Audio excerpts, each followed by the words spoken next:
nama Tuhan. Akhir-akhir ini benar-benar sesuatu yang sangat viral di sosial media, yaitu tentang Kristen progresif. Nah, saya akan menyinggung sedikit meskipun mungkin Bapak Ibu bisa ingat kapan terakhir kali saya pernah membahas ini, yang video itu, yang tentang masuk surga itu ada bulan, ya ada bulan berapa itu ya? Kira-kira bisa dimatiin semua anunya, mic-nya. Ada setelah Natal atau sebelum Natal ya? Setelah Natal ya. Ya, waktu masih belum viral, kita sudah membahasnya terlebih dahulu, dan mungkin karena kekuatan sosial media ini lebih lagi, jadi banyak orang-orang terutama tokoh-tokoh agama Kristen menentangnya. Tapi hari ini saya akan berikan tema, jangan shock dulu, jangan kaget dulu. Saya akan berikan tema yaitu 3 jalan keselamatan. Kok 3 jalan? Nanti kita lihat. 3 jalan keselamatan. Loh, bukannya 1 Pak.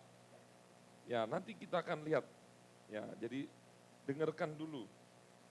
Biasanya kalau supaya viral itu melakukan yang aneh-aneh, ya, melakukan yang menyeleweng, berbeda dengan Injil, itu akan menjadi viral dan banyak pengikut. Tetapi tenang saja, hari ini tidak akan saya belokkan, tetapi kita akan lihat di dalam kebenaran Alkitab ini ada 3 jalan keselamatan. Mari kita buka di dalam Roma 2 ayat yang ke-12.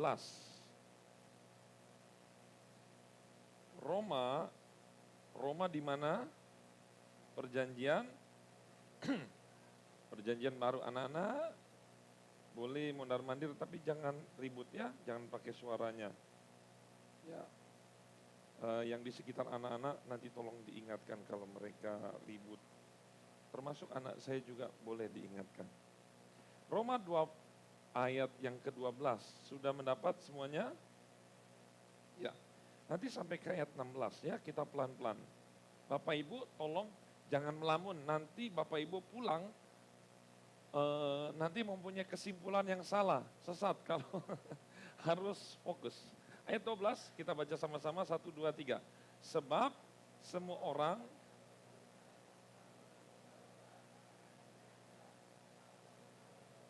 dan semua orang berdosa di bawah hukum Taurat.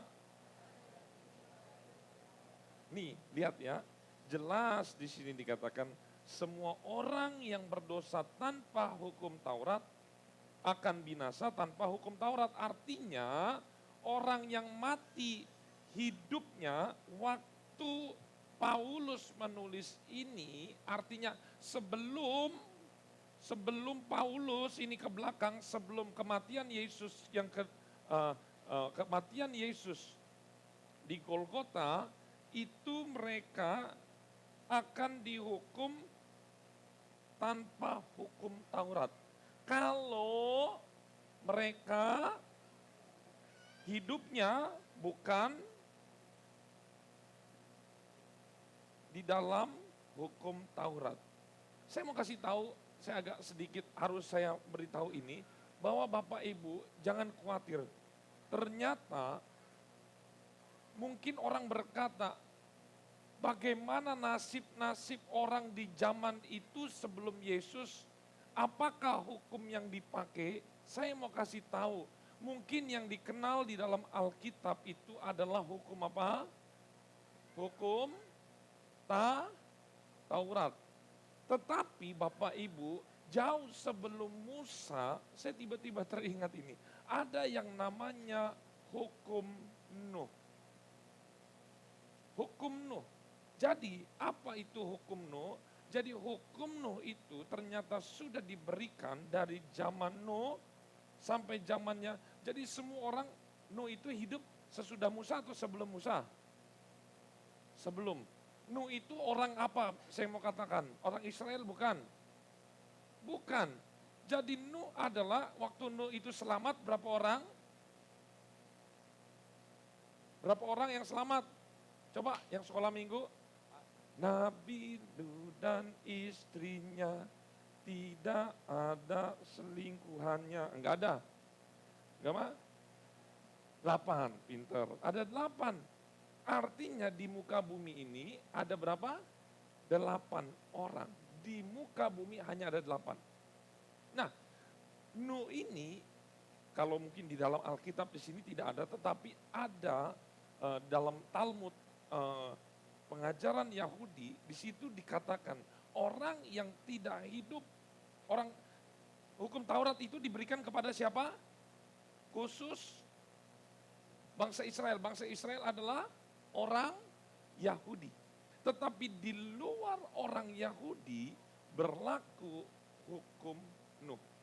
Nanti saya akan lihat, mungkin bisa searching istri saya, ada berapa hukum Nuh, kalau nggak salah ada 7 atau 8 hukum Nuh yang agak mirip juga dengan hukum Musa. Tetapi di situ itu terjadi keadilan bahwa setiap orang selain orang Yahudi memiliki kesempatan yang sama. Ya, itu hukum. Ya, tapi tidak saya masukkan ke sini.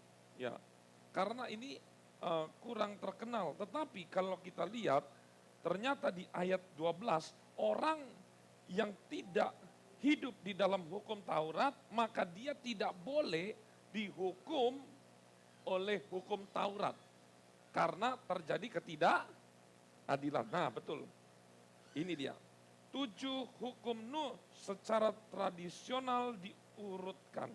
Ini tiba-tiba datang saya mendapatkan sesuatu. Di sini yang pertama, jangan menyangkal Allah. Jangan menghujat Allah. Yang ketiga, jangan membunuh. Mirip ya. Jangan berhubungan seksual yang tidak patut. Itu seperti itu. Jangan mencuri. Jangan makan binatang hidup. Bentuklah sistem hukum pengadilan untuk menjaga ketaatan hukum. Nah itu. Ternyata ada. Bapak Ibu nanti cari sendiri. Yaitu dia. Nah, kita lihat di sini. Itulah hukum yang dilakukan. Tetapi tidak semua orang tahu hukum 7 itu. Nah, yang saya ingin kasih tahu Bapak Ibu, bagaimana, bayangin dari, saya mau kasih tahu dulu, mungkin kita akan salah memperkirakan hidup tokoh yang terkenal ini. Coba Bapak Ibu lihat Ayub. Ayub itu ada di mana? Setelah Kejadian atau setelah Mazmur? Atau sebelum Mazmur? Di mana Ayub? Sebelum Mazmur. Lihat, dia ada di sekitar tengah-tengah ya, dekat-dekat Mazmur ya. Betul ya? Tapi saya mau tanya, Ayub hidup kapan? Ayub dengan Musa tua mana? Musa. Banyak orang yang berpikir begitu. Karena letak kitabnya ada di tengah. Bapak Ibu, Alkitab kita ini diletakkan bukan sesuai urutan waktu zaman. Bayangin, karena apa? Ayub itu diletakkan di tengah ini karena mepet-mepet Ayub, Mazmur, Amsal, Pengkhotbah. Itu masuk ke dalam kitab puisi. Lihat ya. Tapi hidup Ayub itu diperkirakan menurut para ahli, ada yang berkata begini, Ayub itu hidup lebih tua dari umur Abraham. Jadi Bapak Ibu bisa bayangkan, Abraham, bahkan ada yang menafsir bahwa tokoh Alkitab, bahwa Ayub itu hidupnya memperkirakan Abraham itu adalah cicitnya. Jadi beberapa generasi di atas Abraham itulah Ayub. Dari Ayub lahir lagi, barulah Abraham ini.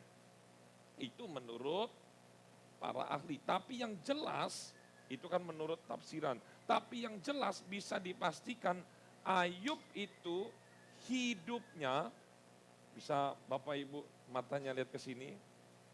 Ayub itu hidupnya dipastikan, ini sudah dipastikan, lebih tua dari umur Abraham. Abraham saja belum mengenal yang namanya hukum Taurat. Hukum Taurat itu dikenal kapan? Siapa yang memberikan hukum Taurat? Bukan Musa. Yang memberikan siapa? Tuhan. Diberikan kepada siapa penerimanya? Musa. Musa. Tuh lihat. Abraham dengan Yakub tua mana? Hah? Tua Abraham ya. Yakub dengan Musa tua mana? Tua Yakub. Jadi Bapak Ibu jangan pusingnya di sini. Jadi Bapak Ibu bisa bayangin dari Ayub, Abraham, Ishak, Yakub, kemudian masuk terus sampai titik Musa, itu baru diturunkan hukum Taurat. Nah, hukum apakah yang dipakai oleh orang yang sebelum hukum Taurat? Coba kita buka Roma 2 ayat 13. Ya, terima kasih sudah diamankan. Ini akan mengganggu banyak sehingga Bapak Ibu nanti tidak akan jelas. Nanti kalau saya tes, pasti banyak yang gagal ini. Coba sebutkan 7 hukum Nuh. Oh, ada. Ya, ada yang mencatat, yang mencatatnya sambil ada bunyi teriak-teriak, beda nanti. Apa? Jangan, kan? Karena inputnya harus fokus Bapak Ibu. Coba buka dalam Roma 2 ayat 13, 1, 2, 3. Karena bukanlah orang yang mendengar hukum Taurat yang benar di hadapan Allah, tetapi orang yang melakukan hukum Tauratlah. Jadi orang-orang Israel melakukan hukum Taurat apa enggak? Ingat Bapak Ibu, hukum Taurat itu 10 hukum Taurat, 1 melanggar artinya semua batal. Dan Yesuslah yang menggenapkan hukum Taurat, artinya cuman Yesus satu-satunya yang bisa menggenapkan, menjalankan 10-10-nya.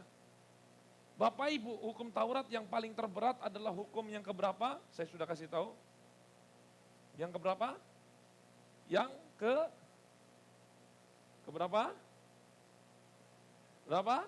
Hukum Taurat yang paling terberat.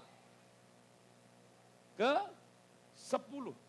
Yaitu jangan mengingini, bla bla bla. Kalau mencuri, Bapak Ibu, berarti itu sudah dilakukan atau belum? Sudah. Jangan membunuh, ketika kita bunuh artinya melanggar. Tapi kalau kita belum membunuh, baru akan ada niat, itu sudah melanggar belum? Belum, karena belum terjadi pembunuhan. Itu harus ada fisiknya dulu, harus ada mayatnya dulu. Ya kan? Jangan berdusta, artinya harus ada kebohongan dahulu. Itu alat buktinya gampang, tetapi yang ke-10 ini sulit. Jangan mengingini. Nah, masalahnya mengingini itu, saya ingin misalnya motornya si A. Ya, motornya si A saya pengen, motor listrik, keluaran baru misalnya. Ingin, itu nggak boleh. Beda kalau saya sudah ambil. Ingin aja udah nggak boleh. Nah, ini yang sulit. Ingin aja nggak boleh. Saya punya handphone baru, Bapak Ibu ingin, salah. Saya punya rumah baru, Bapak Ibu ingin, salah. Banyak orang kejebak di hukum ke-10 ini. Tapi kenapa hukum ini diadakan? Karena segala sesuatu itu terjadi, termasuk kejahatan, itu dimulai dari dalam hati, keinginan. Ketika benci dia disakiti, maka dia punya pikiran, saya ingin balik menyakiti. Ketika dia sudah menyakiti kita dalam, di sini kan enggak, maksudnya membunuh itu kan di dalam hukum Indonesia, hukuman membunuh itu ada 2 macam. Apa? berencana dan tidak berencana. Nah, yang parah adalah hukuman membunuh dengan berencana. Nah, itu nggak boleh. Berencana artinya sudah ada niatnya yang jelek di situ. Ayat 14, ayo kita baca bersama-sama. Apabila bangsa-bangsa lain yang tidak, tuh lihat Bapak Ibu ya, perhatikan. Memiliki hukum Taurat oleh dorongan diri sendiri, melakukan apa yang dituntut hukum Taurat, maka walaupun mereka tidak memiliki hukum Taurat, mereka menjadi hukum Taurat bagi diri mereka sendiri. Artinya, semua orang meskipun tidak ada hukum Taurat, tidak mengenal hukumnya Nuh juga, tapi ada hukumnya sendiri. Semua orang ketika lahir itu diberikan hukumnya sendiri. Apakah hukum itu? Ayat 15. Sebab dengan itu mereka menunjukkan bahwa isi hukum Taurat ada tertulis di dalam hati mereka dan suara hati mereka turut bersaksi dan pikiran mereka saling menuduh atau saling membela. Tuh lihat. Ayat 16 sebagai penutup. Hal itu akan nampak pada hari bila mana Allah sesuai dengan Injil yang kuberitakan akan menghakimi segala sesuatu yang tersembunyi dalam hati manusia oleh Kristus Yesus. Jadi jawabannya di ayat 15. Sebelum hukum Taurat itu muncul, bahkan orang pun di zaman itu tidak tahu ada hukum Nuh, karena ini pun terjadinya samar-samar goyim. Bagi goyim itu adalah orang di luar Israel. Itu kalau nggak salah tiba-tiba saya ingat goyim. Kita adalah orang-orang di luar Israel yang disebut goyim. Ya, itu memakai hukum Nuh. Jangan membunuh, jangan mencuri dan segala macam yang tadi kita baca itu. Tetapi meskipun mereka tidak tahu hukum-hukum itu, ada satu hukum yang berlaku untuk mereka. Sampai datangnya hukum Taurat, yaitu di ayat 15, suara hati atau dalam terjemahan lain juga hukum hati nurani. Jadi saya mau nanya, Ayub itu hidup jauh sebelum Abraham, artinya dia memakai hukum apa? Hati nurani. Abraham memakai hukum Taurat apa bukan? Bukan. Memakai hukum apa? Hati nurani. Ishak, Yakub semua memakai hukum hati nurani. Kapan ini mulai bergeser? Ketika Taurat itu datang. Di zaman Musa. Jadi orang diselamatkan. Saya mau nanya, Ayub diselamatkan oleh karena Yesus? Hah? Bapak Ibu, saya nanya, apakah Ayub diselamatkan karena percaya Yesus? Tidak. Percaya Taurat? Enggak. Kenapa? Kenapa bukan Taurat? Karena Taurat belum datang. Kenapa bukan Yesus? Yesus belum datang. Abraham diselamatkan karena apa? Yesus atau Taurat? Atau yang ketiga iman? Hah? Iman. Iman itu muncul dari mana? Hati nurani. Dia percaya. Tuh lihat. Tapi ketika Taurat ini ditampilkan, maka orang-orang Yahudi itu tunduk kepada hukum Taurat. Jadi, yang pertama, 3 jalan keselamatan, yaitu yang pertama saya sebutkan Taurat. Itu di ayat 13. Tauratlah, orang yang melakukan hukum Tauratlah yang akan dibenarkan. Jadi jalan keselamatan di zaman itu adalah hukum Taurat. Yang kedua, di ayat 15, orang yang sebelum hidup mengenal Taurat memakai hukum apa? Hati nurani. Di ayat 15, tapi di sini dijelaskan suara hati. Ketika kita berbohong, suara hati nurani kita hei kamu sudah bohong, kamu sudah berdosa, ayo bertobat, ayo berubah, itu suara hati. Kemudian, kalau begitu, bagaimana hukum Taurat ini apakah masih berlaku sampai sekarang? Hati nurani apakah masih berlaku sampai sekarang? Karena ada jalan yang ketiga. Semuanya buka di dalam Kisah Rasul 4 ayat 12. Kisah Rasul 4 ayat yang ke-12. Semuanya buka, jangan tunggu di depan, tapi semuanya buka supaya ini menjadi dasar kita. Kisah Rasul 4 ayat 12. Baca keras-keras Bapak Ibu, saya tunggu. Supaya kita tidak tersesat. Kisah Rasul 4 ayat yang ke-12. Sudah? Amin. 1, 2, 3. Dan keselamatan tidak ada di dalam siapapun juga. Sebab di bawah kolong langit ini tidak ada nama lain yang diberikan kepada manusia yang olehnya kita dapat diselamatkan. Siapakah itu? Di ayat 11. Yesus adalah batu yang dibuang oleh tukang-tukang bangunan. Namun ia telah menjadi batu. Jadi, saya katakan tadi ada 3 keselamatan, 3 jalan keselamatan. Keselamatan melalui hukum hati nurani, melalui hukum Taurat. Dan yang ketiga adalah melalui Yesus Kristus. Nah, pertanyaannya, bagaimana kalau orang yang hidup sekarang, dia memilih hukum nurani. Dia tidak melakukan hukum Taurat, tidak melakukan hukum Nuh. Memang ini kurang familiar, berarti kalau saya tambahkan ini 4 jalan keselamatan. Ya, mendapatkan iluminasi terbaru, 4 jalan keselamatan. Ditambah hukum Nuh tidak dilakukan, hukum Nuh tidak dilakukan, hukum Taurat tidak dilakukan, percaya Yesus tidak dilakukan, hukum hati nurani. Bagaimana? Saya mau katakan, hukum ini bersifat progresif. Seperti yang menjadi viral, Kristen progresif. Artinya apa? Ketika hukum hati nurani ini muncul, ini tidak tertuang dan tidak tercantum. Bagaimana kita tahu membunuh itu salah kalau tidak ditulis dalam undang-undang?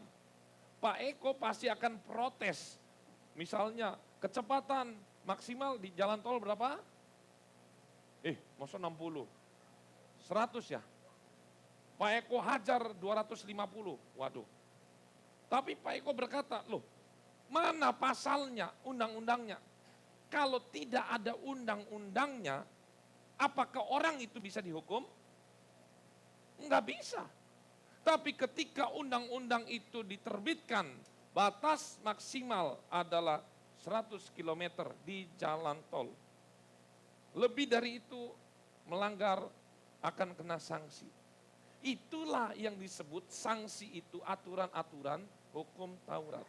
Jadi dari hati nurani itu dimunculkan ke dalam hukum Taurat.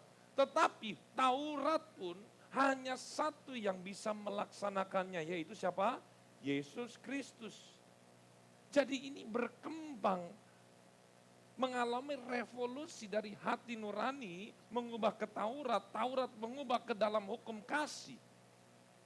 Jadi saya mau katakan, bisa nggak kita selamat hanya memakai hukum hati nurani? Tidak bisa.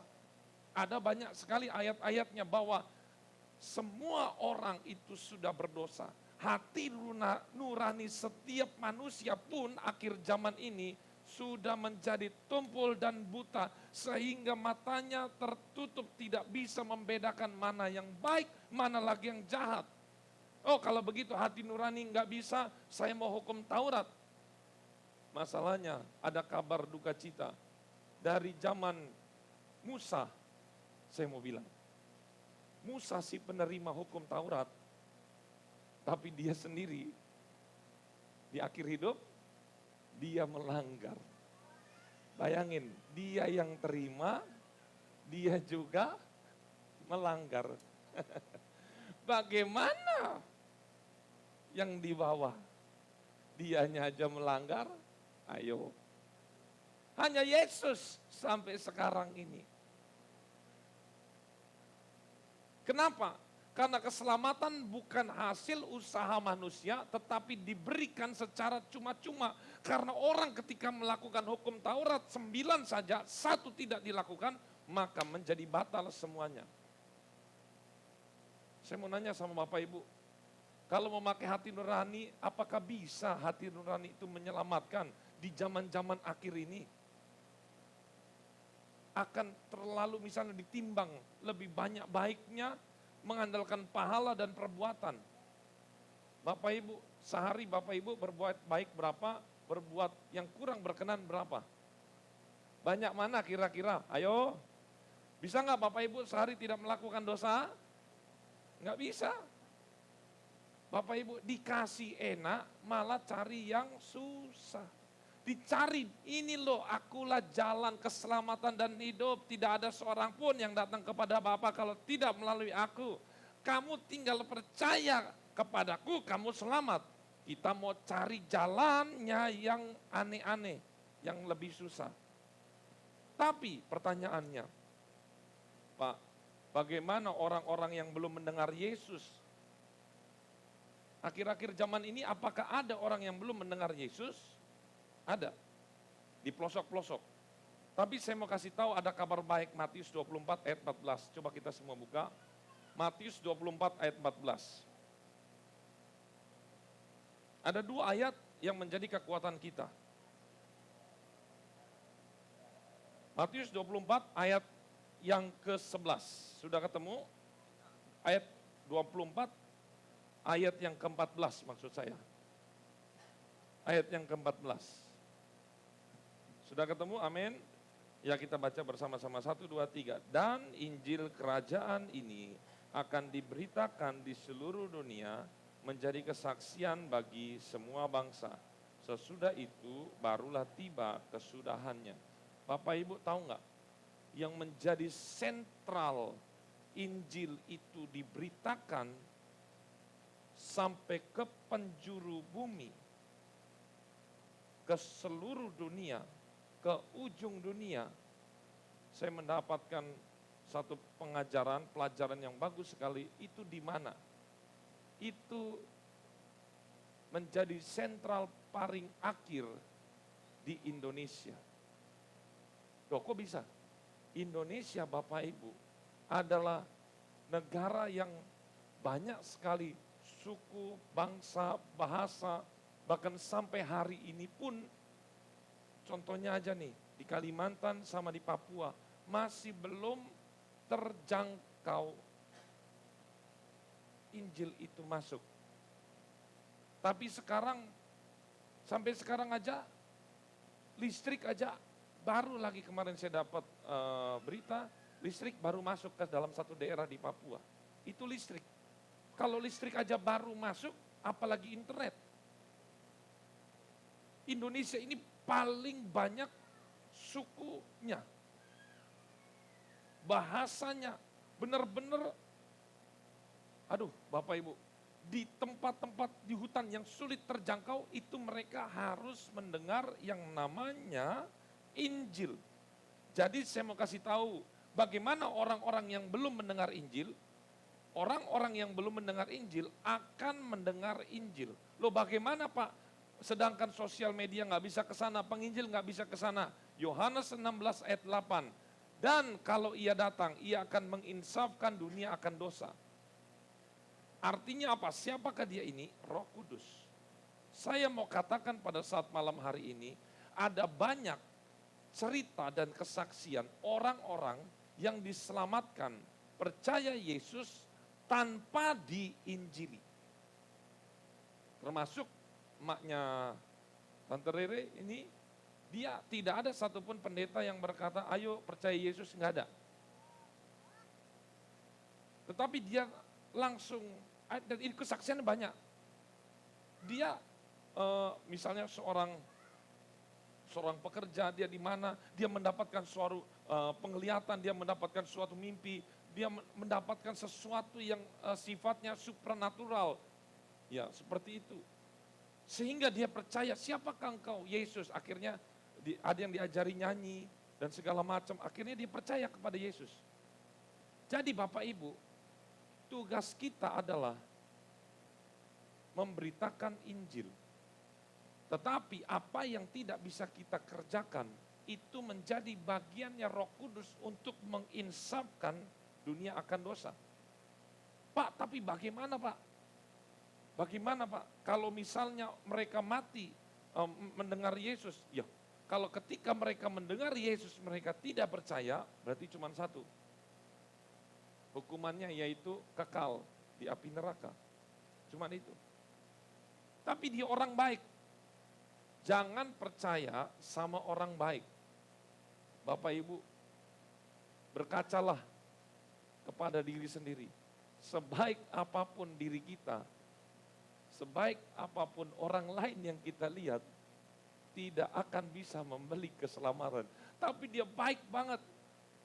Tapi dia bukan Kristen. Tidak akan bisa. Baik karena apa? Orang lain hanya melihat sisi baiknya. Ya kan? Bapak Ibu berkata saya baik. Tetapi belum tentu keluarga saya berkata baik. Ayo. Mungkin orang-orang berkata, wah ini orang kudus dan segala macam, wah segala macam. Itu dalam kacamatanya. Meskipun orang lain semuanya berkata baik, tapi ingat diri sendiri belum tentu mengatakan dirinya baik. Sangat mustahil untuk orang itu berbuat baik, berbuat amal, dan membeli keselamatan. Kenapa? Kalau begitu, kalau bisa, buat apa Yesus capek-capek datang ke dunia menebus dosa? Oleh karena itu, saya mau katakan, orang-orang yang belum mendengar Yesus, itu menjadi tanggung jawabnya Roh Kudus. Pertanyaan berikutnya, bagaimana orang-orang yang mati tanpa mengenal Yesus? Saya katakan, apakah itu berlaku hukum hati nurani? Apakah berlaku hukum Taurat? Untuk saat ini, ingat, keselamatan tidak ada di dalam siapapun selain di dalam Dia. Artinya apa? Ketika Yesus sudah mati dan bangkit di atas kayu salib, Dia naik ke surga, maka berlakunya hanya satu. Itu progresif yang saya maksudkan. Jadi tidak ada lagi hati nurani, tidak ada lagi hukum Taurat, tidak ada lagi hukum Nuh, tetapi yang ada kita percaya kepada Yesus. Cuma itu. Oleh karena itu biarlah pada malam hari ini menjadi clear dan jelas. 3 keselamatan jalan ini atau yang terakhir kali diupdate sama saya 4 jalan keselamatan yaitu yang terakhir Nuh. Ini menjadi tidak bisa.